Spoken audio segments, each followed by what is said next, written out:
day again in the Santa Clarita Valley. Temps expected to be triple digits, topping out around 107, 108 today. And we can expect triple-digit temperatures pretty much the rest of the week here in the Santa Clarita Valley. The 7th annual Comics for the Cause is coming to the Pack Wednesday, August 14th. For one night only, some of the best names in comedy come together to make you laugh and raise awareness for the Youth Project. Visit helpnothassle.org.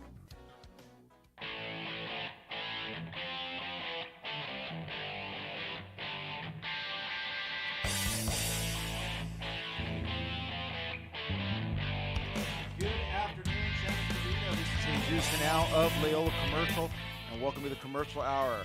Be in the know your city. If you're thinking about owning, selling apartments, an industrial building, or shopping center, you're in the right place. Live the American dream. We talk commercial real estate. Put your jersey on, your sweatband, and get in the game. We're here every Monday from 12 to 1, KHTS 1220 and FM 98.1. Today, as promised, we have a nice topic to talk about, and that is the Proposition 10, the repeal of the Costa-Hawkins law that will open the doors for the city of LA and other municipalities to control what you can do with your property and your rent. So I have Mike Brennan in the office today, or in the studio today. And let me first serve up, before we bring Mike on, let me serve up what the Costa-Hawkins law Act is all about. Back in 1995, two gentlemen, it's a bipartisan law. It was a Republican and a Democrat that passed this, both by Hawkins and Costa. They passed this act that said that municipalities cannot impose any more rent control on your property. So it's basically left up to the city to do what they want. And in Los Angeles, the big word here you want to know is vacancy control. That is the biggest thing you want to know. What is vacancy control? Well, if you have an apartment building, you're an owner, or a house or a condominium, and a tenant moves out, and say he's paying for a one-bedroom apartment $600. When that tenant moves out, you're basically able to do whatever you want. You can raise the rent to market. Let's say the market rent is $1,500. I now can charge $1,500 for that new unit. But if you repeal the Costa-Hawkins law, the municipality is going to tell you or dictate to you, the property owner, what you can do with that unit. They might say, hey, only CPI, 3% increase on that rent, which will equate to $18. So $618 for a property that you spent your life raising money to invest.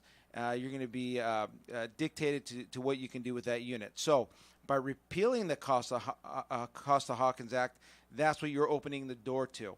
So that's, in a nutshell, that's what it is. And to give you a small example of that, my parents, a little bit about me, my parents came from South America. My dad was a baker. My mom was a welder, believe it or not. And they worked two jobs, and they did what they could to save up some money and buy their first home. And let's say they bought that home, and they have a couple of kids, and the home was too small. Now they decided, well, let's buy a larger house. So instead of selling the house, they say, well, let's keep it and let's rent it out. So they buy the other house, they move into it, and now they have rental property. They're living the American dream. So if they have a tenant moving in there, and their house is built before 1978, October 1st, you could only raise that rent 3%. So they've worked hard, they saved their money, they're living the American dream, and now California says, well, hold on a second. We don't care all the hard work you put in. We're going to tell you what you can do with your house or your apartment, whatever, or condominium. We're going to only allow you to raise your rent 3%. That is ridiculous. Why would the government at any time want to control what you can do with your enterprise? So they buy the house. If they remove the Costa-Hawkins law, the Costa-Hawkins Act, then they're going to tell you, well, we know you've owned this property for a while, and you're making too much money on this rental property. We're going to tell you, you can only raise it 3% or 5% based on what you were renting before. That's crazy. That's not living the American dream. That's socialism. So with that being said, that small example I want to bring Mike in. And Mike, what do you think about what we just talked about? Correct me if I'm wrong, if I've said something that is not on par with what's happening today. No, you're right on the money with it. In fact, you pretty much covered the whole thing. Costa-Hawkins, as you said, was enacted about 20 years ago. And what it did was it created 3 levels of protection for a landlord. The first is it prevents rent control from being imposed on buildings built after 1995. The second is it prevents rent control from applying to single-family homes, most condos, and townhomes. And then the third, which you hit on, which is key, is the vacancy decontrol component, which says that once a unit becomes vacant, whether it's because the tenant vacated or you had to evict them, the landlord can take that to market rent at that point. So those are the 3 protections it provides, and it's actually done a fantastic job over the last 20 years. Even in the rent-controlled jurisdictions. So removing it, there's actually a little bit more to it than just the Costa-Hawkins. There's actually a 3-pronged attack coming from the tenants' rights advocates right now. Okay. One is Costa-Hawkins. One is the Ellis Act. I don't know if you're familiar with that, but the Ellis Act basically allows a landlord to go out of business as a landlord. And then the third is Prop 13. There's an attack on Prop 13 right now, which is designed so that Prop 13 will remain in place for your own personal residence, but they want to remove Prop 13 from all of the apartment buildings. Okay. So it's a mass movement. The Costa-Hawkins is just 1/3 of that. It's one of 3 legs on the stool, as they say. Got it. Now, before we started the show, we were talking about something interesting, and I think it's worth bringing up now, and that is, when the average guy out there hears landlord, apartment owner, they're thinking some large corporation, some big real estate investment trust or REIT that's controlling all these buildings. But what is the reality there? Well, we didn't really go into my background or anything, but let me give you a little bit of background so you know where I'm drawing my conclusions. Perfect. Thank you. My parents, like you, owned a couple small buildings. They weren't real estate people, but they did. My wife's parents owned commercial rentals. Prior to being a landlord-tenant attorney, I was in commercial real estate. I tried to be a broker with apartment owners. So my wife and I currently are landlords. And so I have this background that, it's a bit broader than just a landlord-tenant attorney. And that's what I do currently as my career. I'm a landlord-tenant attorney. All I do is represent landlords all day long in landlord-tenant litigation. So when you ask the question, what's the reality out there?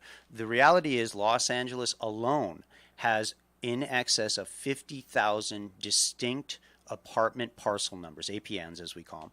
And that's only for apartments that are 4 or more units. So if you think about that, a lot of them are duplexes, a lot of them are tris, there's quads, there's single-family homes. There's a massive amount of commercial real estate or apartment real estate in Southern California. The vast majority of them are owned by mom and pops, not by large corporations, not by banks. I think there's a misconception. There's 2 misconceptions that we deal with every day. One is that anybody who owns a rental property is wealthy.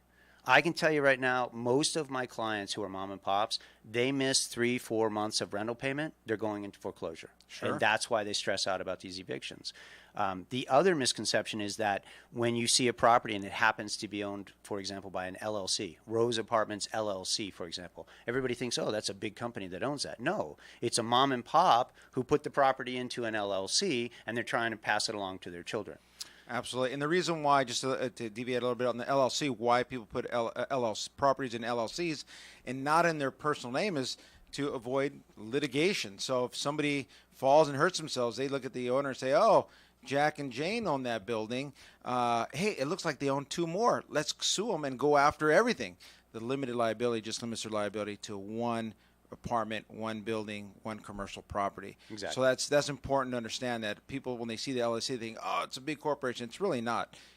Person might just have 1 or 2 properties, and they live off that income. That's exactly right. And a lot of people really do live off that income. Sure, absolutely. And with Costa-Hawkins, if it's repealed, like I said, there's a whole floodgate of consequences that will follow that. You mentioned the CPI. You mentioned it. The way it works is, in a rent-controlled city, for example, Los Angeles.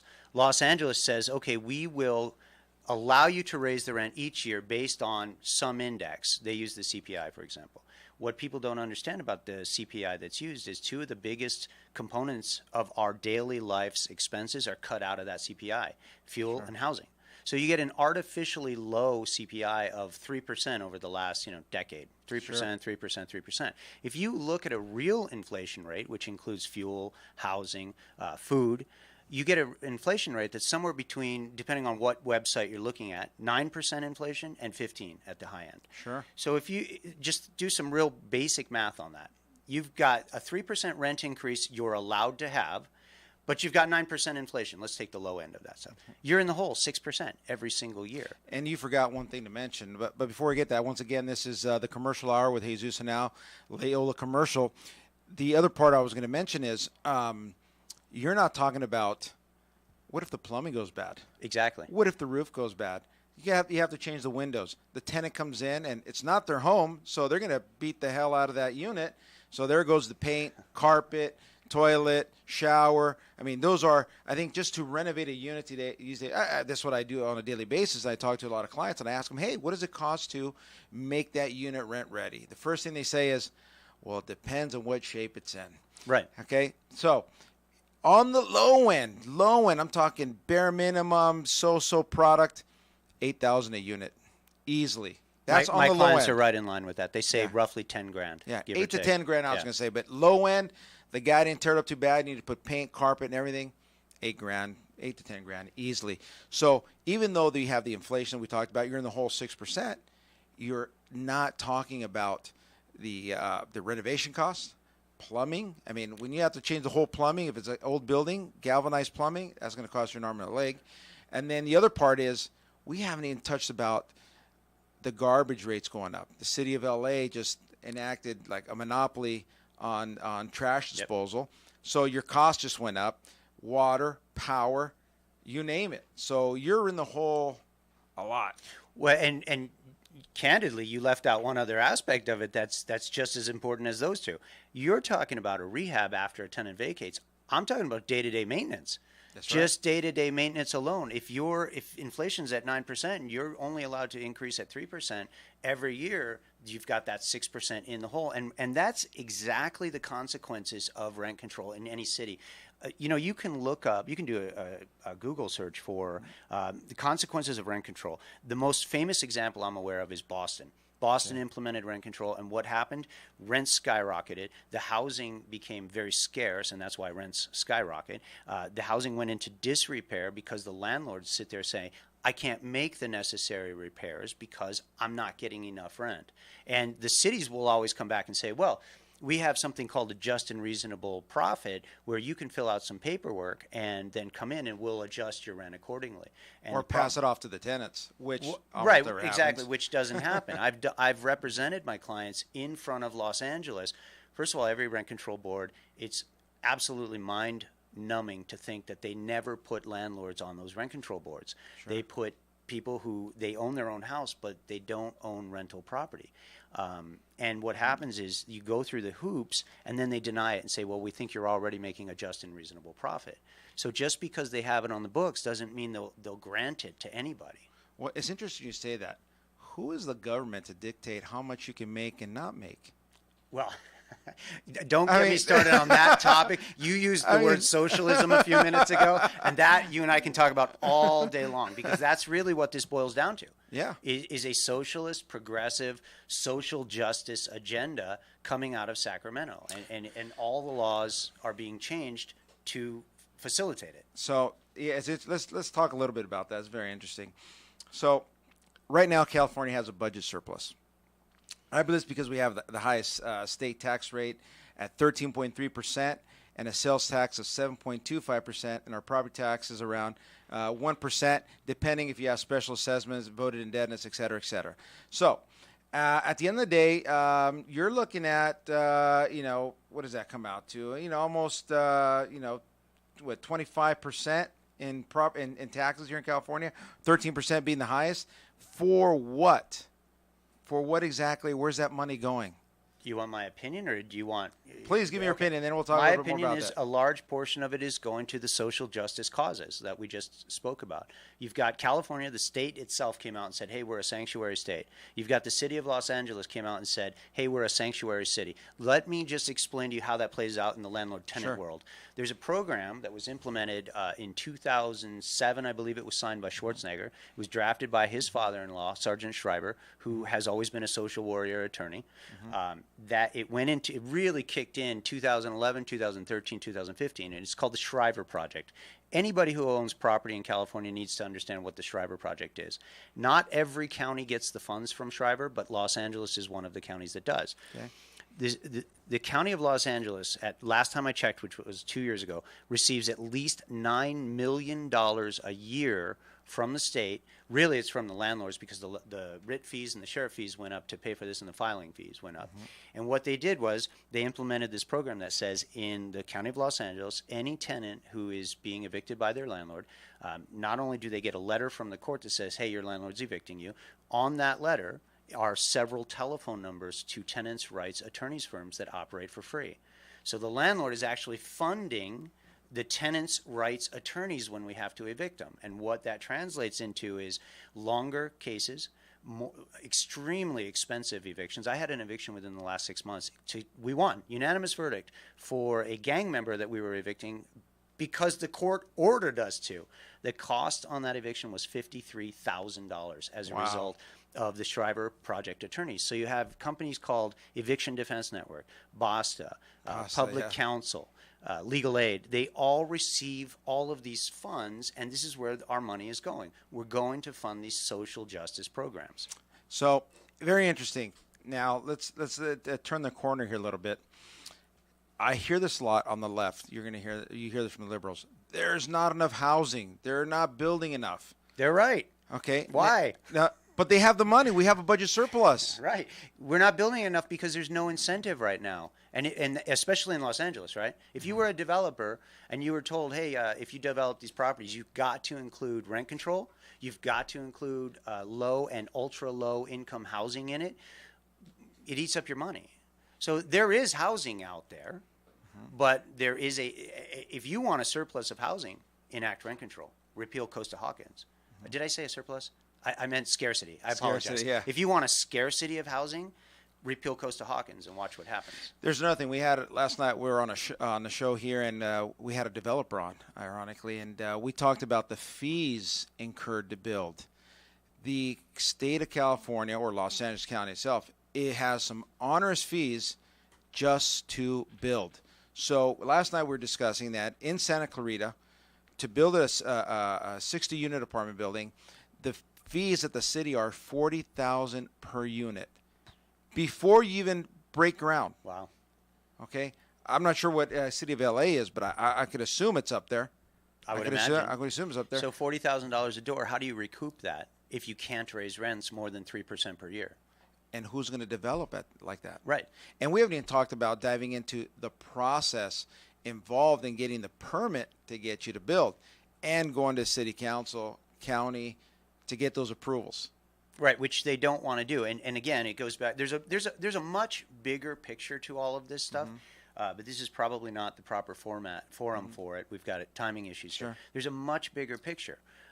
There is a anti-development component to the green movement, for example, and the state of California loves being that cutting edge state that is shutting down development. Yeah, they want to do what New York did, which is what I call pack 'em and stack 'em. Right, go up in the what we call micro developments. Right across the street from Santa Monica Courthouse, there was a development called a micro development. The apartment sizes in there, I know what you're talking about. Yeah, right across the street. Yeah, yeah, I know exactly. Tiny little, like 400 square feet, exactly. 300 exactly. square feet. They range from like 300 up to 600 feet. That is a tiny little apartment, and the developers who get the permits and the tax incentives and stuff like that where it does pencil to actually do it are the guys who say, okay, I'll build up and I'll build these tiny little units. But it's a movement going through the state of California. Now think about it. You said something key there. There's a tax incentive to let you build it. Right. So there's no competition there unless you're building that That's stuff. right. So they're forcing you to build what they want. What they want, yeah. And the state itself is creating the scarcity. Luckily, this is on the ballot. I mean, that's the only saving grace. It has not been defeated. And I want to touch on something you said earlier, right at the beginning as you were doing your intro. You said, know your city. If there's one thing I'd love for landlords to understand, I do a lot of seminars and a lot of teaching. Every time I do a seminar, I do a poll, several questions. One of the questions I always ask is, Raise your hand if you have attended your city council meeting for the city in which your building is located in the last year. And I'll go on 3 years, 5 years, 10 years. Nobody knows their city. Nobody knows what their cities are doing. And so you've got, over the last couple of years, we've had all these cities attempting to push rent control through because the landlords aren't there. The landlords need to be aware of what's going on, and they need to be at those city council meetings. Absolutely. How did we get to this point? How do we get to this point? Well, we have, I don't know if it's still a supermajority. I think it is. If it's not, it's very close. It is a supermajority. Yeah, right now we have a supermajority up in Sacramento, and what that means is we've got a supermajority of liberal socialist politicians in Sacramento. To be very honest with you, I sit on the legislative committee for the landlord tenant laws before they're even voted on. And every year that I've been doing it, I keep asking the industry, how come we're never at the table when these laws are drafted? We're not even allowed at the table, literally. The realtors aren't allowed there. The apartment owners aren't allowed there. This is all being done behind the scenes. And when we are there, the tenants' rights advocates stand up and speak in absolute falsehoods. They quote things, well, we have this scarcity of housing, and we have this, and we have this. Never can they point to any source of authority that indicates their numbers are correct. And when we try to present with them, that's not true. This study came out of USC. It states the exact opposite of what you say. We get shut down. Well, it's funny. I've been really thinking about this, and for quite some time now. And the liberals tend to touch on the emotion side of things. Right. Listen to it. My rent is too high, or too damn high, like they say. The property owner is too wealthy. I'm the loan guy. I'm trying to make it happen, and he's taking advantage of me. Those are emotional things. There's nothing that's fact. Hey, the apartment owner saved 10, 15 years to raise 100, 200 grand to buy their first triplex, to live the American dream, to have their own business. Those are facts, right? You're absolutely right. And what about the taxes, the property tax I pay, the maintenance of the building, et cetera, all those other things that come up. And we haven't even dived into the systematic code enforcement program, which is another joke. I mean, which all ties into rent control. The minute you have a rent control property and they're coming on your property and doing these systematic code enforcement inspections, they're going to find problems. Why are they going to find problems? Because you don't have the money to keep the property maintained at the proper levels. So it brings up tremendous habitability issues. It brings up lawsuits against landlords. It brings up defenses in evictions. It's a gigantic nightmare. Yeah. Anybody who deals with rent control knows the nightmare. Anybody who doesn't know the nightmare. But let me say one more thing about how we get here. Not how did we get here, but why we get here. We get here because any city that implements rent control, it's a gold mine for them. I don't know if you know this, but Los Angeles was under the investigation of the FBI because they had a slush fund of money sitting in the bank from the rent control project. It creates jobs, it creates inspectors, right? And they make massive amounts on fines from landlords when they walk in and they find a property's not in compliance. That's right. We can talk about that. We're going to take a break. This is a very interesting topic. Once again, this is the Commercial Hour with Jesus Henao, Loyola Commercial, and we have Mike Brennan in studio, and we'll see you in a couple minutes. The best live theater can be found right here in the Santa Clarita Valley. The Canyon Theater Guild has been entertaining audiences for decades with top quality musicals and plays. Located on Main Street in Old Town Newhall, CTG also offers workshops for the young actor in your family.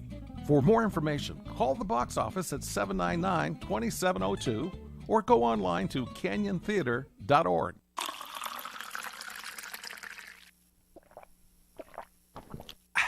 Santa Clarita Water has a long history of safe, reliable water service. SCV Water is dedicated to increasing efficiencies, protecting our vital resources, and improving their customers' experiences. That's you. Meet them at their new home on the web at yourscvwater.com. There you can find the latest news, rebates, and much more. That's yourscvwater.com. They can't wait to serve you. Holy cow, it's fair time. Incredible food, crazy carnival rides, cool concerts presented by Palmdale Auto Mall, including country, rock and roll, and the sounds of the 80s. Rally Kia Arena events include Demo Derby, Monster Truck, and Figure 8 Racing. New this year, The Backyard. Enjoy craft beer, bocce ball, cornhole, and more. Get your tickets early. Pre-sale admission is just $7. Pre-sale season tickets are $15. And unlimited carnival ride wristbands are just $25. Details and ticket information at avfair.com. Santa Clarita's hometown station. Hometown station. KHTS AM 1220 and the new 98.1 FM.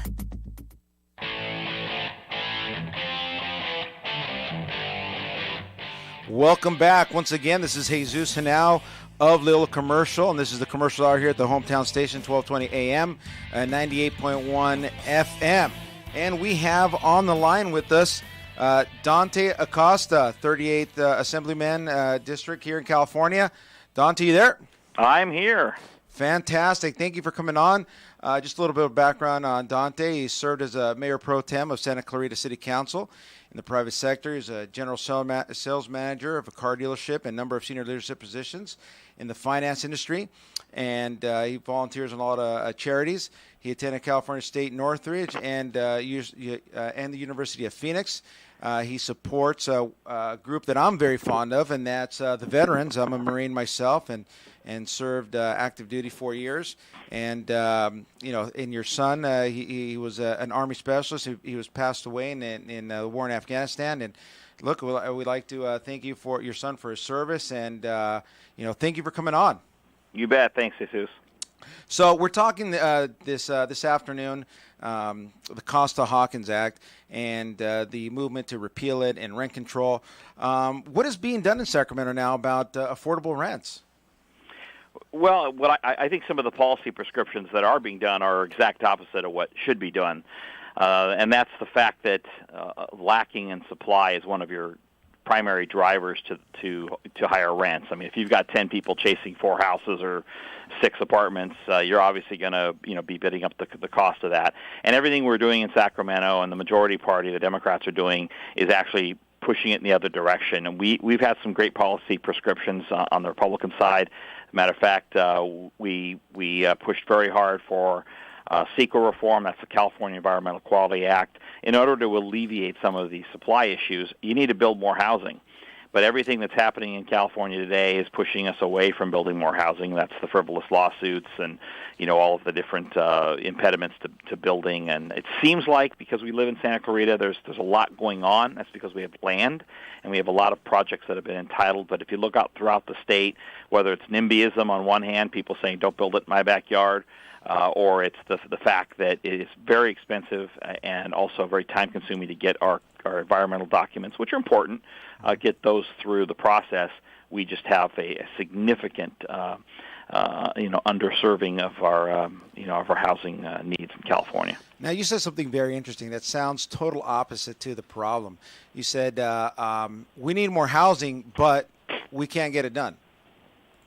Well, we can get it done if we let the free markets, become unfettered, if you will. I mean, if you said, "Hey, go out and build," builders will build. And look, there's plenty of issues to go around.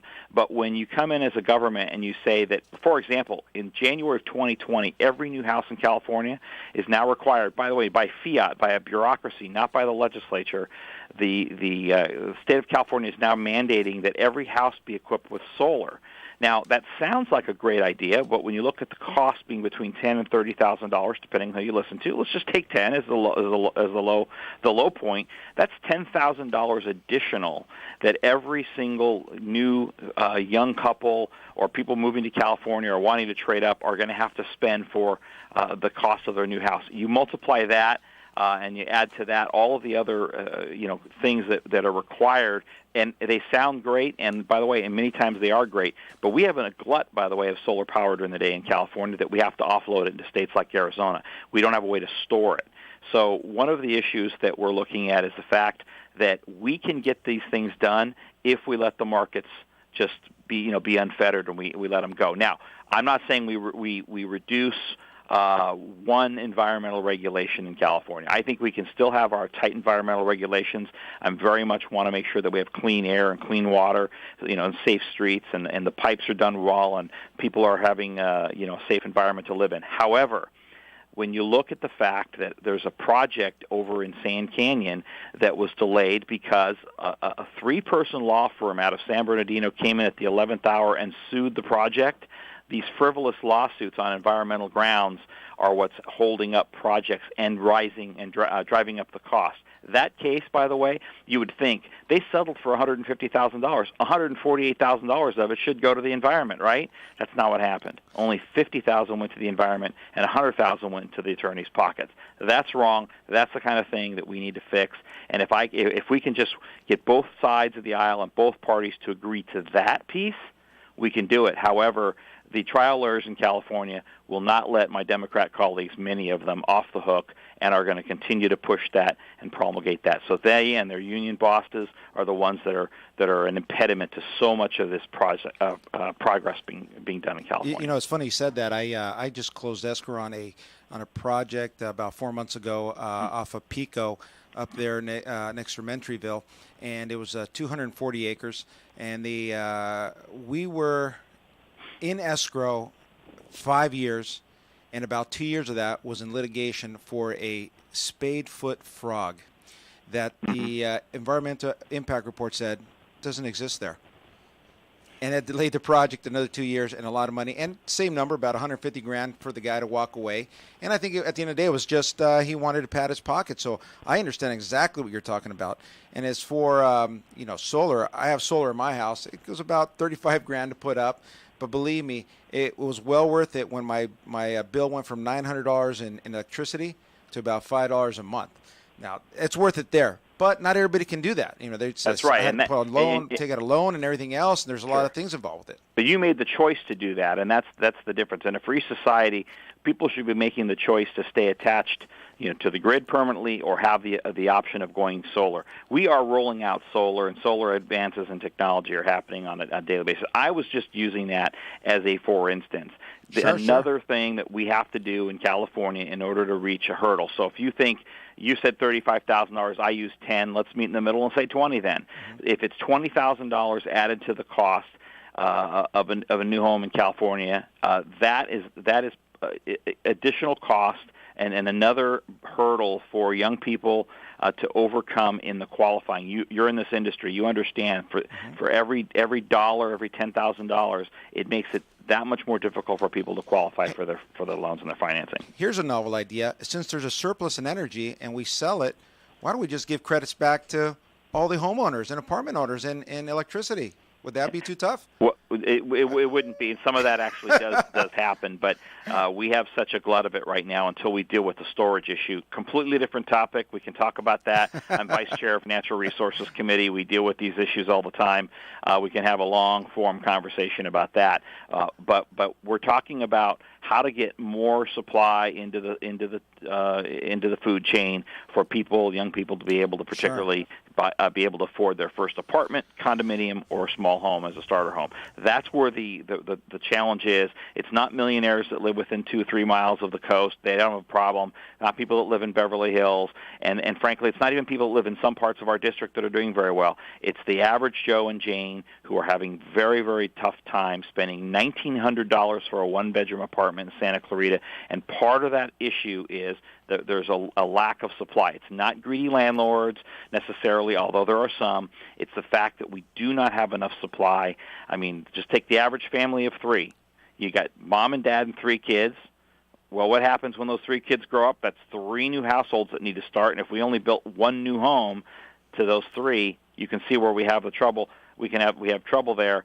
And also wages, frankly, aren't keeping up in California. We're losing a lot of our corporate jobs. We're losing a lot of really good jobs in companies to other parts of the country. So these are all kind of, they go hand in hand, and solutions are are challenging when you don't look at the entire solution package. When my colleagues will take off the table CEQA reform, when they'll take off the table tort reform or frivolous lawsuit reform, they'll take off the table the labor issues or the environmental issues, and you're trying to now squeeze a balloon into one little area, and that's let's go after just the landlords. I think that's really where we're going to have problems. We have to make sure that we're dealing with all pieces of the puzzle. Otherwise, you're trying to bake a cake and you're just dealing with one of the ingredients. It's not going to work. It'll be too salty or too sweet or not enough yeast or too much frosting, etc. So we have to deal with the entire totality of the issue. Yeah, you can never have too much sugar in it, though. So I have Mike Brennan here in studio. He's an eviction attorney here in L.A. And, one misconception that we talked about earlier in the show was that people think that the apartment owner, the homeowner, the condominium owner, or the guy in investment property is some gigantic company that's just wanting to roll over the little guy, the guy that's trying to get started. That's really not the case. What we discussed earlier, he said about most of those owners are mom and pops. They own a 2 to 4 unit, and they have a couple of properties, and they're the bulk of the people that own the real estate. That's exactly correct. I mean, it's people that I met in Granada Hills recently who the grandfather built an 8-unit apartment complex off of Chatsworth Street. I grew up in Granada Hills. I know this area extremely well. The grandfather built it with his own 2 hands. He built this 8-unit complex. It went to the mom, and now the grandson is managing that for the family, and it's a nice little income for now the mother of this young man to subsist off of. But when we come in and we say we're not going to allow you to make a reasonable return on that, but at the same time we're also going to disincentivize new development and new construction. My understanding is that it's 95% of all the apartment stocks in Los Angeles County or the greater Los Angeles areas are owned by small business owners and mom and pops. Could be a little bit off on that, but I know it's definitely the vast majority. Yeah, I think you're right on the money on that. Now, there's another thing that we haven't touched on, but you mentioned a little bit earlier is there's an article that I sent you about the business exodus we're having here in California. Within the last 5 years, over 10,000 companies have left. Just some of the ones that we can talk about are, Toyota, Jacobs Engineering, Nissan, Nestle. There's several companies that are leaving. They're taking their money, and they're saying, hey, we're going to a more business-friendly environment, and they're looking for better housing. Just to give you an example, I looked at homes in Utah. In the same house I bought here, I could have bought for $250,000. I would have been living in a 4,000, 5,000 square foot home. My property tax on that would have been $2,000 a year. And here I'm up in the 10, 12 grand a year. It's crazy. Yeah. Well, you're definitely right on the money there. I mean, I spout the statistic about Toyota quite a bit. When you look at the fact that it's not just the 7,500 jobs that they took, and by the way, those were good-paying jobs, a lot of them in engineering and marketing, but they also, the effect that it has on the local community, how would you like to be the dry cleaner or the coffee shop across the street that relied on 7,500 employees being in the building? I used to work when I was regional vice president for ING back in the day. I used to work across the street from the Nestle headquarters in Glendale, in that tower on Brand, and to see that company leaving, and some friends of mine, and you look at Jacobs Engineering and companies like this that employ people in my district and in Santa Clarita Valley and San Fernando Valley. These are people that are now having to make the decision to go without a job or take the relocation package. Toyota, for example, the average corporate relocation is 45%. People take the relocation package. Toyota is upwards of 75%. Wow. That tells you that even the rank-and-file employees, middle management, upper management folks are taking the opportunity to leave California, good, high-paying, tax-based jobs, and, by the way, they're intellectual capital. They're smarts. Sure. And they went over to Irving, Texas, and all of that intellectual capital and money and wealth is being exploited now in Irving, Texas. And we have to look at these things holistically across the board if we're going to have a thriving, vibrant economy in California. We can't have the mega wealthy and people that are struggling at the bottom of the rung. We want to give everybody an opportunity to have a ladder that goes all the way to the bottom and allows people that are either recent migrants, immigrants to California, or newly graduated from high school or college, an opportunity to get a good, decent-paying job in a good trade, work their way up, go to college if that's what they decide to do, and work their way up that ladder. But we're taking out and cutting out, a third to half the middle of that ladder. You're going to have people stranded at the bottom of the ladder, and you'll have people that are already at the top doing just fine. And that's not the kind of society that is effective and successful long term. Once again, you're listening to the Commercial Hour. This is Jesus Henao, Leola Commercial, and we have Dante Acosta, 38th Assembly District, represented here with us today.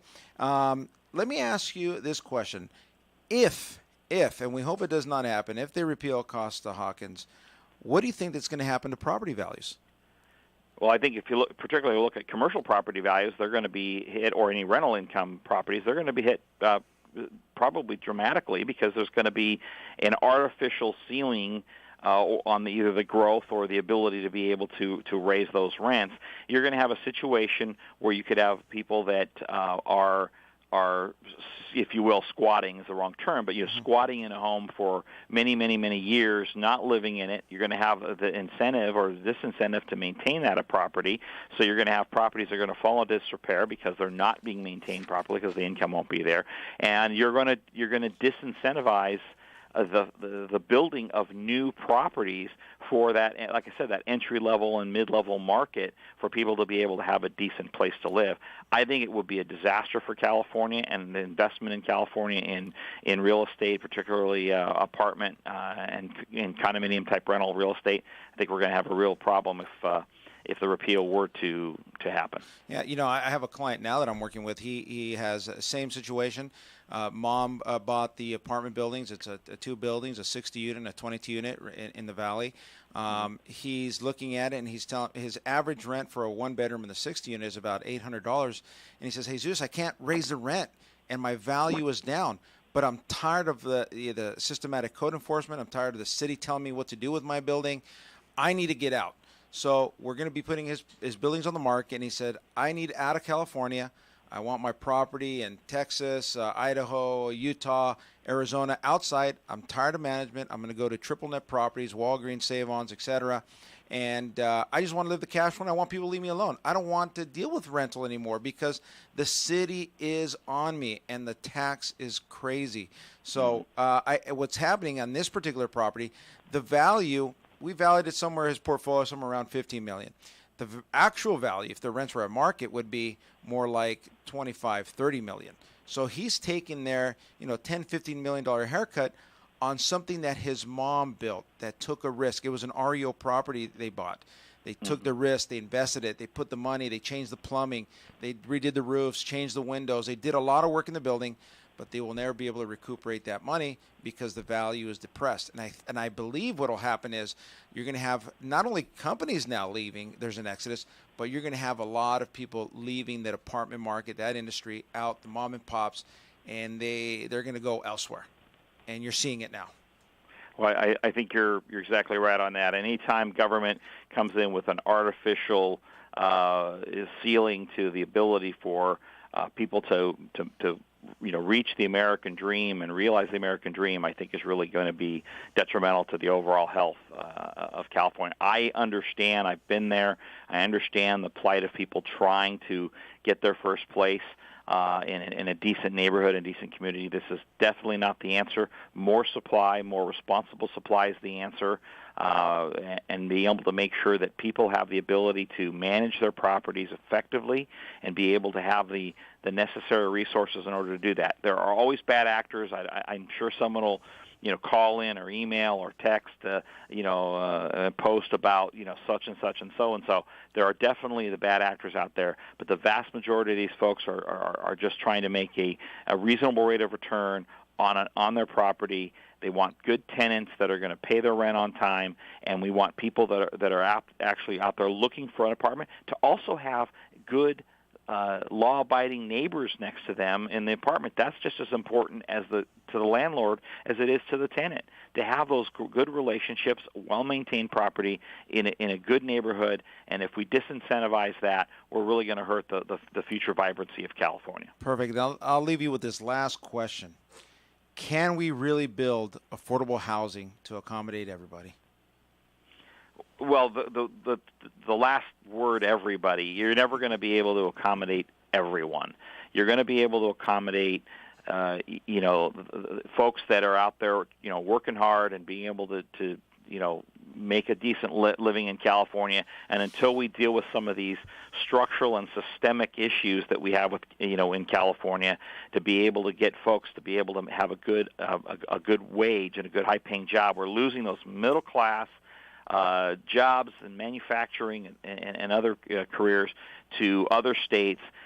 If we don't do that, we're not going to have anybody that's going to be able to afford to live in California. You'll have the haves and the have-nots. It'll look like many other places in the world that we don't want to live. We want to have a thriving middle class, and the way you do that is through entrepreneurism, good high-paying jobs in the tech sector, good career technical education jobs, the trades, etc. Be able to have people be able to reach the American dream.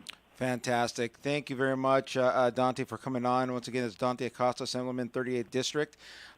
Thank you for your time. I know you're very busy up there in Sacramento and taking time with us and talking about this important issue. And hope to have you on the show sometime soon again. You bet. All right. Have a great day. Thank you. Bye-bye. Bye-bye. Once again, that was Dante Acosta, Assemblyman, 38th District. We're talking rent control, Proposition 10.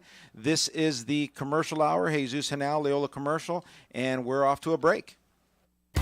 And now, a cooking tip from Keith Mowry of Bob's Country Meats. Cooking brisket is simple, whether you do it in the oven or on the grill. Okay, briskets come out nice. You want to brown them up real good on the barbecue over medium heat. Season them up however you like.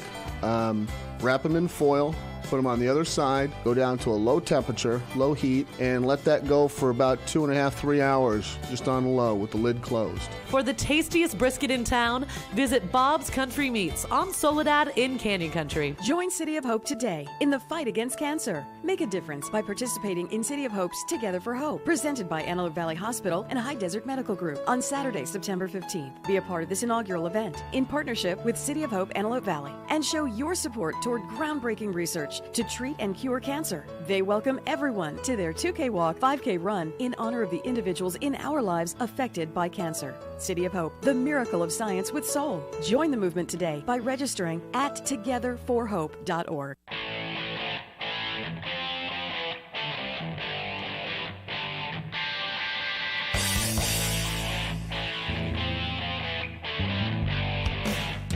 All right, welcome back. This is the commercial hour here at the hometown station, 1220 FM 98.1. This is Jesus Henao, and we're talking today with Mike Brennan in studio. We just had Dante Acosta on, and we're talking rent control and the adverse effects if the Costa-Hawkins law gets repealed, or Costa-Hawkins Act gets repealed. So, Mike, we're just talking about a couple things before we left, and we talked about people in these units. They've been for generations in those units. Explain to us, what does that mean? So it's a generational family that controls one unit for multiple generations. I see it almost every day. You've got a mom and pop moved into the apartment. They had children. The mom and pop eventually end up passing away. The children are still living there. They may have gone to college, but under rent control, because they have the they're right on the lease. Come back. They're on the lease still. Right. They were an original occupant. And under rent control, like, for example, Los Angeles, if you move in with your wife, for example, you can have a child. There's no increase in rent. The first child's no increase. The second child, 10%, et cetera. But those children might move out, go to college, then they move back, especially given the economy right now. Well, right now it's doing okay, but over the last decade it wasn't doing so great. They move back, and then they have children in there. And what happens is you create this generational family in one apartment. It's a one-bedroom apartment. It should really have 3, maybe 4 people in it at a maximum. 4 people in a one-bedroom. At a maximum. Under fair housing laws, that's well within reason. Yeah, that's wild. But you end up with 6, 7 people in there because the grandkids are in there, and then, because of other California laws, they start doing babysitting, and the wear and tear on the apartment is absolutely phenomenal, and you can't get rid of the occupants in there. And here's where the interesting part comes in. So you have 6, 7 people in the one bedroom. Okay, right. It's been turning. Now the carpet is totally worn because it's been generations now. Right. Now the landlord becomes the slumlord because he has to invest money, into that unit and repair it, but he can't raise the rent. Well, it gets worse to cover than that. those costs. Even if the landlord wanted to go in there and replace the carpet, the tenants will fight them on that. They'll say, "Oh no, we're That's not right. vacating the apartment. You have to pay for the movers to move all our furniture out." It just becomes almost laughable at the various situations you see under rent control. Sure. Now, let's play devil's advocate here. Let's look at the other side of the coin here. Why is it good to repeal this law? Well, I think the This other act. side actually has some legitimate concerns. Mr. Acosta brought it up. He mentioned something about the class of people we're creating right now that are stranded at the bottom. He's absolutely right. They are stranded at the bottom. When you have companies like Toyota leaving and taking those good jobs, and you've got the threat of rent control, what do landlords do in the non-rent control jurisdictions? They drive the rents through the roof. Why? Because they're scared to death of rent control coming in. So they say, let's do it now. And those people who are living in those apartments are getting hammered. So there is some legitimacy to their concern. The problem I see with it is that they're listening to only one side of the story. They're not actually listening to the factual side of the problems that actually come with rent control. So they hear, oh, my rent's going up again, and my job, as Acosta said, is not keeping pace with those rents, which is true. It's not. And all of a sudden they start screaming, saying, cap my rent, cap my rent, cap my rent. What they don't realize is the minute rent control comes in, the scarcity takes over, the building goes into a shambles. The landlords, it's not that they don't want to. I can tell you 99% of my clients are good people who want to maintain habitable units. They can't afford it. Well, think about that. Just let's talk about just the capital markets. It's simple, okay? You own a building, I own a building, and your building is under rent control, and mine's not. Yours is built before October 1st, 1978. Mine is built October 1979, just a year later. So we're competing for that same tenant, right? Right. But since I have no rent control, that means I have market rent. That means I have more money to fix the unit, put the granite countertop, the hardwood floor, do up the bathroom, That's exactly right. put some crown molding, get rid of the popcorn ceilings, et cetera, provide a refrigerator, microwave, all those things, because I'm not under rent control. I can do that, right? So we're renting the same unit. Who are they going to rent from? Mine might be a little bit higher. They'll take it. It's a much nicer apartment. Yeah. I have a client who's got many clients who have the same strategy. It's actually fantastic in rent control. So for any of your clients who have rent control buildings, think about this. They'll get one vacant unit, and they'll go in and they will remodel it. Very nicely done. I know where you're going with this, but go and ahead. then they'll go to the tenants in the building. And before they take it to market, they'll say, look, I'll rent you this brand new remodeled unit for maybe 20, 30% below market, right? So they've increased their cash flow on that unit. Now they have another vacant unit. So they'll keep doing that. But your point is right on the money. Up until I had that vacancy, I was getting $800-900 when you were getting $1,400-1,500. Yep. You've got the money to do the rehab. I'm a mom and pop. I don't. Yeah. I've got to get somebody in their paying market before I have the money for rehab. So it's a never-ending circle of death is what it is for habitable, affordable housing in California. And he hit it on the head. I couldn't have said it better. California has internal systemic problems because our policies are based on principles that fail over and over again, and they're demonstrable. You can go to any city, any country that's tried to work on these systems, basically socialism and progressivism. Venezuela. And they fail, right, and they fail. But, California's trying to implement those policies, and it's going to be a nightmare. Sure. Well, we're going to go to a break now. We're going to continue this topic for another segment. Once again, I have Mike Brennan Law, in studio. If you want to reach out, make sure to check out his website at www.mbrennanlaw.com, and you can reach him at his office at 626-294-0500. That number still good? That is good. Perfect. 626-294-0500. Once again, this is Jesus Henao, and you're in the Commercial Hour.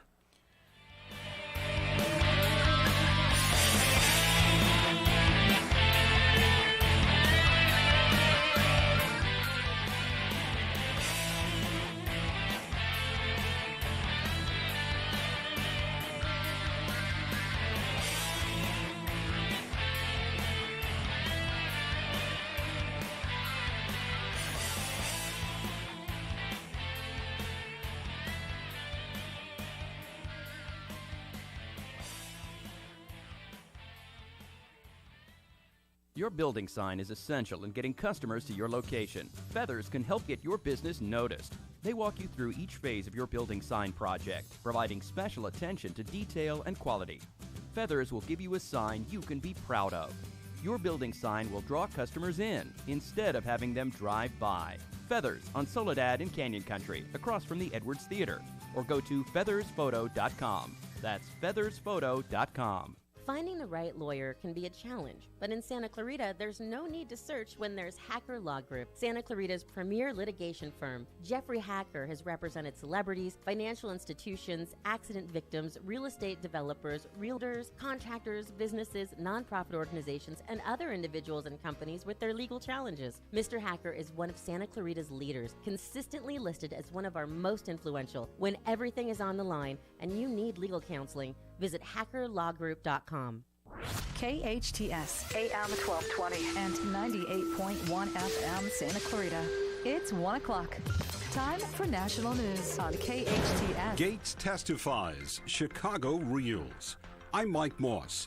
A dramatic development in the bank and tax fraud trial of the president's former campaign chairman, Paul Manafort. Rick Gates, his longtime business associate and close confidant, is testifying for the prosecution. Rick Gates is the government's star witness against Paul Manafort, having agreed to cooperate with the prosecution. He's pled guilty to 2 felonies. Gates was Manafort's right-hand man in the consulting business and will likely detail the financial maneuverings the prosecution says that Manafort took to hide millions of dollars overseas and commit tax fraud. The defense has already portrayed Gates as someone who embezzled millions from Manafort. How Gates holds up under defense questioning could be critical to the prosecution's case. Jerry Bodlander at the federal courthouse in Alexandria, Virginia. A frightening level of violence and death hits one of America's biggest cities. Gun violence over the weekend left at least 11 people dead and 65 wounded in Chicago. Correspondent Ryan Young says police need the public to help. One of the things that we heard an overall theme was people to start calling in and giving tips to the police to get some of these shooters off the street. That's one block that hasn't been jumped just yet because, unfortunately, there are people who stay silent about these shootings. Mayor Rahm Emanuel says the public needs to say enough is enough. President Trump is reimposing economic sanctions on Iran 3 months after pulling out of the Iran nuclear deal. Trump says the U.S. is urging all nations to make clear that the Iranian regime faces a choice: either change its threatening, destabilizing behavior and reintegrate with the global economy or continue down a path of economic isolation. 1 dead, 70 hurt after a fuel tanker truck accident in Bologna, Italy, caused a partial collapse of a bridge. On Wall Street, the Dow up 26, S&P up 9, NASDAQ up 44. I'm Mike Moss. If you have frequent heartburn, take control of it with Prilosec OTC instead of stashing antacids everywhere, like in your junk drawer, buried under old batteries and hotel pens, or in your purse, hiding in the one pocket you won't check. You even have antacids on your nightstand, which are very hard to see in the dark. It's time you stopped stashing antacids and started taking Prilosec OTC. 1 pill a day, 24 hours, 0 heartburn. It's possible with Prilosec OTC. Use as directed for 14 days, not for immediate relief. I make my Texas superfood from 55 raw, vine-ripened fruits and vegetables. You can see all 55 on TexasSuperfood.com. All of the nutrients that we need on a daily basis. I lost 60 pounds. I mean, that's huge. Since I've been on superfood, I haven't been sick. I'm Dennis Black. Join us on TexasSuperfood.com. TexasSuperfood.com. Or call 877-55-TEXAS. That's 877-55-TEXAS. 877-55-TEXAS. Little Eye Leaders is the newest preschool in the Santa Clarita Valley. At Little Eye Leaders, our outstanding teachers lead with intellect, perspective, and heart. That means our programs provide a warm, nurturing atmosphere to meet the unique needs of each child. We believe that play is a powerful form of learning for young children. That's why our kids have every opportunity to learn through the magic and excitement of play. Parents, schedule a tour today by calling 303-0400 or online at littleeyeleaders.org. Aloha, friends. Go check out Honu Coffee, home of the best cold brew coffee. What makes their coffee special is how their organic coffee beans are infused with nitrogen to create a smooth and delicious cup of coffee. You'll also find traditional bold coffees and island-inspired signature drinks. They're the perfect place to catch up with friends or just relax with your favorite cup of joe. Honu Coffee on Lyons and Walnut in Newhall. Stop by and say aloha. At Advanced Audiology, we know how important hearing is to you, your loved ones, your work success, your safety, and your ability to stay in the game. Most people won't admit hearing loss to themselves or others. We make it easy for you. Today's digital hearing aids come in a variety of styles, including invisible. All feature-rich, providing unparalleled hearing quality, wearing comfort, and automation that simplifies your life. Don't be fooled by our imitators. There's only one Advanced Audiology with the purple sign next to AAA on Valencia Boulevard. This is Kyle Jennings with your hometown station weather. It's going to be a very warm day again in the Santa Clarita Valley. Temps expected to be triple digits, topping out around 107, 108 today. And we can expect triple-digit temperatures pretty much the rest of the week here in the Santa Clarita Valley. The 7th annual Comics for the Cause is coming to the PAC Wednesday, August 14th. For one night only, some of the best names in comedy come together to make you laugh and raise awareness for the youth project. Visit helpnothassle.org. Your hometown station, KHTS.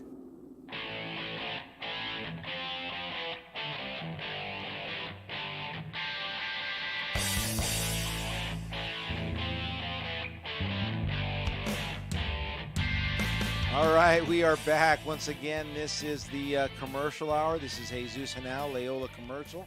We're here every Monday from 12 to 1, and today we're going all the way to 1:30, and we're talking the Costa-Hawkins Act, rent control, a hot topic, going to be on the ballot November 6th, and we need people to get involved.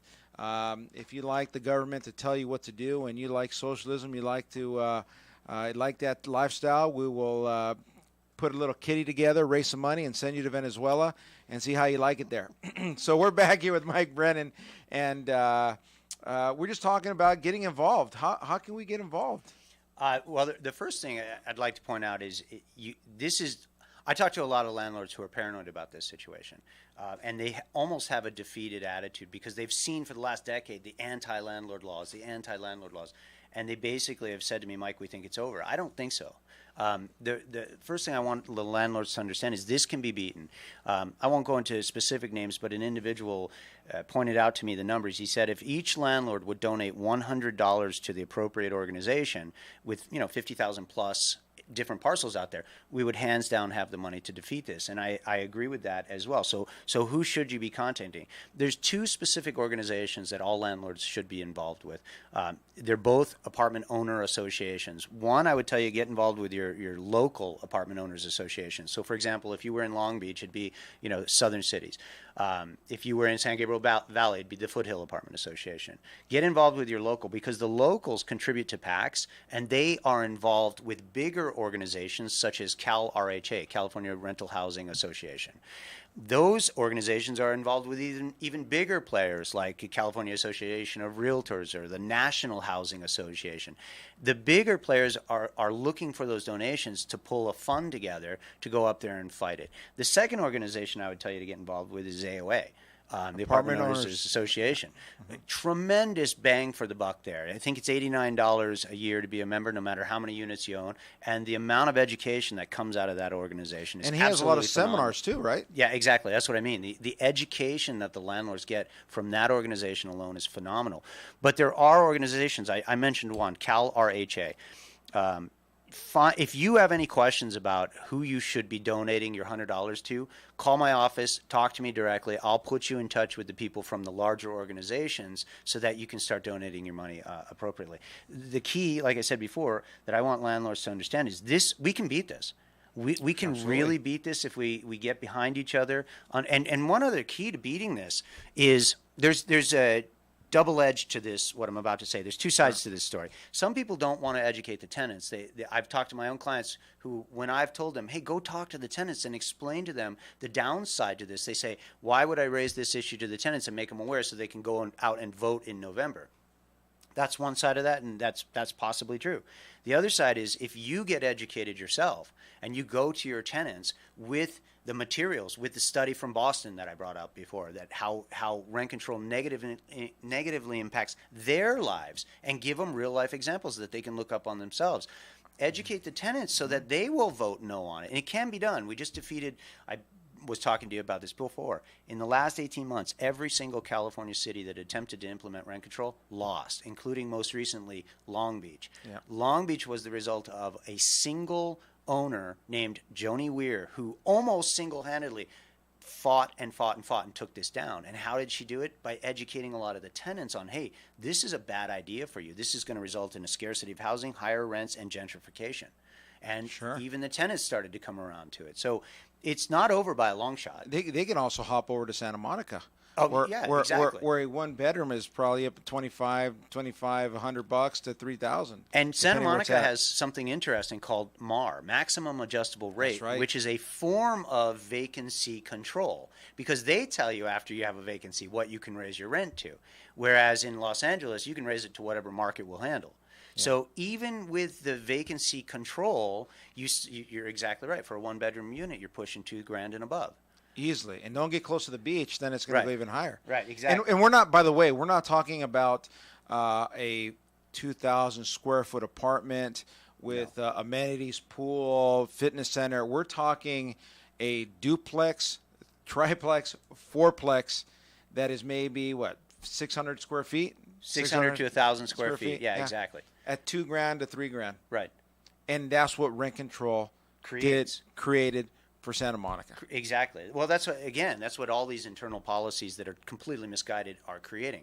Lack of good jobs, which is why people are screaming about money. Lack of good companies who can pay higher wages, and now they want to come in and price control everything so that the quality of the housing will invariably deteriorate. It's funny, I had a building on the market about 6 months ago. It was 5 units in Santa Monica. The landlord had about 3 tenants moved out. The landlord boarded up the building, boarded up the vacant unit. It was a house with 4 units in the back. He boarded up the house. So just think about this. Santa Monica is a very pretty, nice place to go. And you drive by this house, and there's wood board on the doors, windows, in the back. And you're thinking, what the heck is going on here? Is this guy losing the property? No. He's tired of it. He's tired of it. He's like, look, I have to spend... Again, the cost to renovate the house is going to be $15,000 to $20,000. Yeah. Right off the bat. And then the other units, $10,000. So he's got a lot of money to invested. The city's telling him what he can rent. He's like, screw it. I'll just leave it, vacant for now and see what happens. I have a client she owns her property in North Hollywood. You might even know her. I won't raise her name right now, but she has a 24-unit building. Is she looking to sell? No, but her kids probably will when she passes away and the step up in basis kicks in. But she's got a 24 unit. I had to ask that. That's why you're good at what you do. She has a 24 unit. I think right now she's got a total of 12 units occupied. She will not rent the rest out because she's under rent control. And she's very elderly. She uses the money as income. She doesn't need a lot of income, but she literally manages it herself still and says, why would I go through all the problems that I have to go through being under rent control when I don't need more money? I just won't rent it. So that's the part of a problem. That's 2 landlords that in 30 seconds we just brought up that say, rent control is so burdensome on me. I'd rather take the property off the market and reduce the numbers of housing even further than go through the bureaucratic red tape of dealing with a bureaucracy that's just going to drive me into the ground. Yeah. And reduce the management headache because now you have only, 10? She's got 10 units or 12 units to manage. 10 tenants to manage. Right. They're going to behave. They're going to do well. I mean, they don't want their unit board up. And we've just taken, 10 units, 10, 12 units off the market. Right. All because of the headaches that are created. And she could rent those at market right now. Sure. Right, but she doesn't care. That's how big these headaches get through rent control. Sure. So again, like I said, it's not over. We've got a lot of fight left in us if we can coalesce. And anybody who's looking for people to align with, call my office, leave me a message, and I'll set them up with the right people. Yeah, my word to the conservatives out there is this: don't be afraid to get in, because what happens is when you get involved, you're going to expose yourself to the criticism. Right off the bat, if I put my pocketbook out there, my pocketbook on the line, if I go out and I talk, I'm on the radio now, and I'm doing Facebook Live. We're talking about a hot topic, and I know I have friends that I grew up with. They rent, and their rent is probably high. So I'm putting myself on the line to talk about this issue. The problem is people don't want to do that. They don't want to get bashed. With all what the liberal media does is bash people. They beat you down. They can't take it. Luckily, I have experience in that. I'm a Marine. I know how to take abuse, and there's nothing you can do that's going to push me aside. So I'm not afraid of taking the abuse or putting myself out there. But you have to also remember. Yeah, everybody's got to get on this. You got to get on it, or else your rights as an owner are going to go in the toilet. I wrote that in an op-ed piece here on the station. I said the property values will go in the toilet overnight, and you will be surprised how many people I talk to on a daily basis say, Jesus, I need to sell my building because I'm scared of what's going to happen in November. Jesus, my clients ask me that same question, and I tell them, look, I'm not your financial advisor. Go talk to your financial advisor. But the question is, should I sell? Is it this? Are we too far gone? And now I'm going to say, call Jesus. That's right. You got to refer him or me. I'll help him get that high price for the building. But it's all going to be relevant. Now we're talking about it. Now is the time if you're thinking about that move, to take advantage of that. Right. Not until it's over. Once after November 6th, you're dead in the water. Your property value will go in the toilet. It'll be flushed down really fast. Well, it's amazing how many of my clients have told me, Mike, my kids don't even want the building. They watch what I go through, and they don't want it.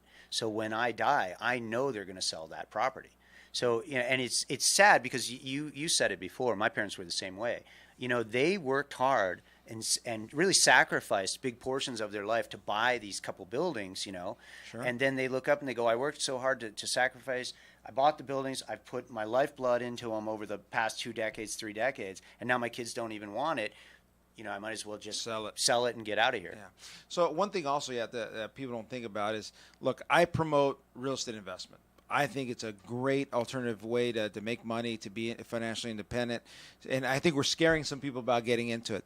The reality is it's like everything. If you're not willing to work or put some time in it, then you're going to fail at it. And this is no different. You have to put the time and be there for the building. Some of the things that we talked about, people think, oh, he's an apartment owner. They think Donald Sterling. They think Donald Trump. They're thinking they're riding around their Rolls Royce, etc. And there is a part of that if you know what you're doing. But who's taking that phone call at 9 o'clock when the pipe breaks? Right. There's those issues involved with it too. My toilet has backed up. Yeah, my toilet's Come over and fix it. Yeah, and you're at the movies with your family or enjoying a nice dinner, and I'm glad you said that because I think you're right. I think we have the potential to scare some people out of this. And in my seminars, I ask the same question: what are you going to do with the money? Where else? You still have appreciation in California. Even if your rents aren't going up, there's still appreciation of value. There's still people moving to California. Other investments are just as shaky, if not more shaky, than California real estate, right? Well, I differ because what if I sell a building for $5 million, I put it in the bank? What's my return What's my return if I put the money in the bank? Less than a quarter a point or almost nothing. That's my point. What are you going to do with the money if you sell? You put in the stock market. There's risk. There's risk. Right. So it's still a good investment. Commercial real estate in California is still a good investment. Fantastic. You just got to get on board and help us fight these insane policies. Yeah, just like your lady that has 15 units vacant, she's still making money. Right, exactly. So it's a great investment. And when she does sell it, you might think, the average guy out there might think, well, shoot, the building is vacant. I'm not going to get my money's worth for the building. I'm not going. It's just incorrect because you can rent those units whatever you want because they're vacant. Right, exactly. But if Costa-Hawkins is repealed, you will not be able to do that on those vacant units. Well, in her vacant units, you would because they are vacant. So that the market would be what is set now. But when those tenants move, you're right, you'd have the vacancy control. Well, hold on a second here. There's no existing lease right now. Okay, think about this. That's a very good point you made. When Costa-Hawkins is repealed, it leaves the city, the municipality, to enact whatever rent control they want. So we know that the city of LA is left leaning. They might say, you know what, you've had this building 20, 30 years. You've made enough money on this property already. So part of this new legislation that we're going to pass is we're going to only let you rent we're going to take the average rent of those other units. And right, they could do a MAR like Santa Monica. Yeah, and we're going to let you, that one unit, that one bedroom that's market is $1,500, $1,700. We're only going to let you rent it for $900. They could do that. Right. That's right. They can. And that's what happens when they repeal. If they repeal Costa-Hawkins. And you will see Los Angeles modify their, and Oh, Santa absolutely. Monica and every other rent control jurisdiction will immediately modify their ordinance based on Costa-Hawkins going down, because then the key point to this whole thing in Costa-Hawkins is it is a 3-leveled protection for landlords. It was kind of a give and take thing. Rent control got in, but hey, we can't for cap. some, You know what I mean? So you've got these 3 levels of protections that are going to be removed, and every city is going to go in and change their ordinance because, like, you and I were talking in the break. I don't think your listeners heard this. Every landlord out there should hop on Facebook and YouTube and run the search for tenant unions, and they will be blown away at what they find. And as soon as Costa-Hawkins goes down, if it goes down, those same tenants unions are going to raise a stink in every single city they're in, and those cities are going to modify their ordinances, like you brought up, possibly put a cap in there on, or what we call maximum allowable Vacancy rent. control. Vacancy control, right. Yeah. There's a lot to it. It's a complex topic, a lot of dynamics, but no matter how you slice it, if you have any sort of common sense, it's detrimental for the state. Absolutely. Once again, you're listening to the Commercial Hour. This is Jesus Henao of Loyola Commercial. We have Mike Brennan in studio of Brennan Law. If you want to reach out to him, if you want help with eviction or really tenant, or you need some help with commercial properties, any legal advice, you can reach him at www.mbrennanlaw.com or contact him at 626-294-0500. Once again, 626-294-0500. Or if you want to get involved and you want to help defeat this act that's on the this proposition that's on the ballot, make sure to give him a call and he will direct you in the right place. But we have to get involved. And if you are waiting for the government to fix the situation, go to the DMV. Or if you're waiting for the other apartment owners to pitch in your $100, please reconsider that. Yeah. Pitch in the $100, make it happen. Let's fight this. And I think it's we have to take California back. Rent control is not a good proposition for us. All right. Do you get a lot of?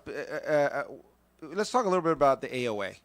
We briefly talked about it. You can get on their mailing list. He says about $89, $90 a year for it. And what do they provide, by the way? What do they do for a landlord? I think the most valuable service AOA offers is their monthly magazine is fantastic. It will educate. For example, every year they run an article on the proper way to compensate your on-site managers.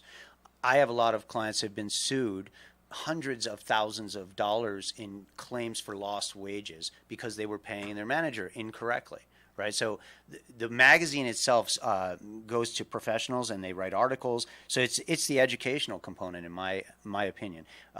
AOA puts out seminars all the time from everything on free how to seminars. I think they're free for members, right? Uh-huh. So everything from how to properly screen your tenants to how to use QuickBooks to run your business more effectively and efficiently. Just a fantastic organization. Again, it's the education that I think is their most powerful characteristic. Here's something we haven't talked about a little bit, and you're a specialist at it. How hard is it to evict somebody? Depends. Are you in rent control or not? So, if you're in rent control, it's not. If you're in non-rent control, it's much faster and much less expensive. If you're in a rent control jurisdiction, it is amazingly burdensome. And it can get expensive. Like I said, we did that one case that was $53,000 because they fought us at every single turn, and that was a rent-controlled unit. And that was where the city, the court had actually ordered our client to evict this individual or to evict anybody associated with these gang members, and he happened to be one of them. So the laws in California have, if they're implemented correctly by the judges, they're actually... it's pretty easy to do an eviction.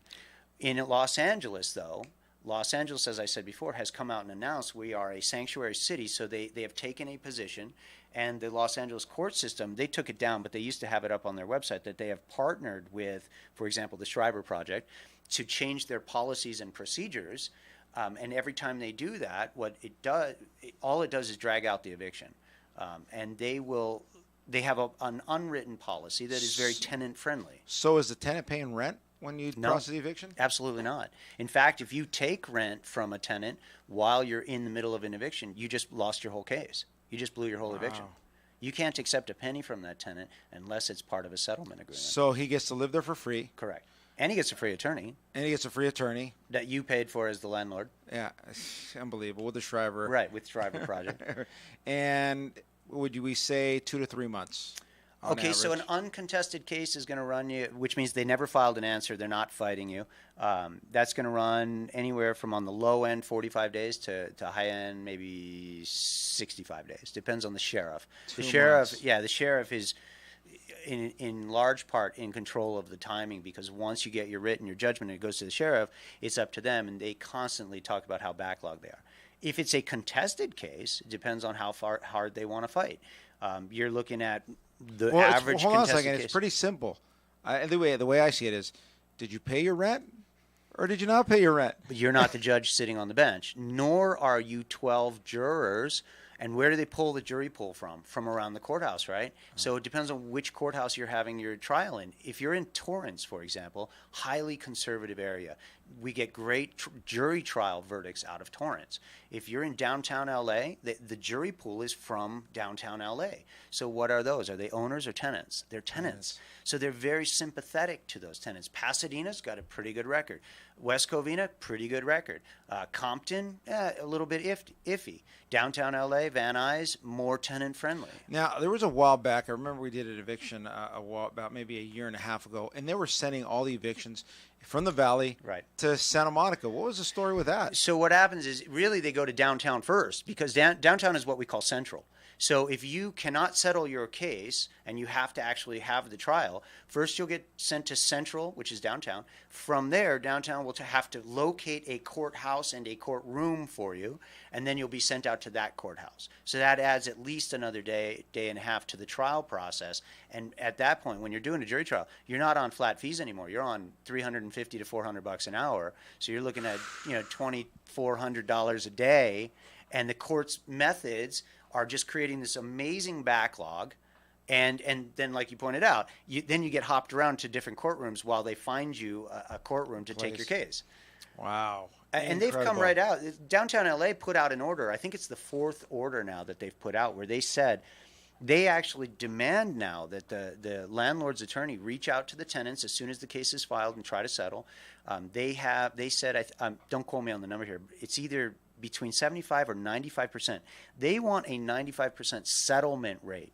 And one thing that changed last year, which is amazingly detrimental for landlords, last year a law went into effect that all evictions now are sealed. The record is sealed. There is no record of it unless the landlord gets a judgment against the tenant within 60 days. But the courts are fighting the landlords on that because of all these policies they're putting in, which slow the cases down, which force you to settle. And when you settle and there's an attorney on the other side, the first thing they demand is the record's got to stay sealed. So all these landlords are doing their screening processes. They don't even know they're taking in tenants who were just evicted. That's right. Yeah. It's crazy. Yeah, that's ridiculous. Once again, I'd like to thank you, Mike, for coming in. This has been educational, different aspect of it. It's definitely a hot topic. And if you're out there listening on Facebook and on the show, don't be afraid to get involved. Something's got to give. Something's got to change. And if we just keep taking it, who knows what's going to happen next? Freedom of speech. You name it. Higher property taxes, repeal of Prop 13. That'll really hurt a lot of people. On top of rent control. On top of rent control. Now your commercial properties can have their taxes increased at the government's whim. Even your home or your condominium, then you're really screwed. My parents would be screwed. They couldn't afford a tax increase in their house. Well, right now, the Prop 13 argument is they're saying, hey, we'll leave your personal residence alone. But as the saying goes, once the camel's nose is under the tent, you ain't getting it out. No, and exactly. That's the slippery slope. Exactly. Once again, thank you for coming in. This has been the Commercial Hour. Jesus Henao, Loyola Commercial. We're here every Monday from 12 to 1. Tune in, know your city, know what's going on, get involved, and we'll see you next week. Santa Clarita, bedbugs are taking over our city. They've invaded our homes, our businesses, and most importantly,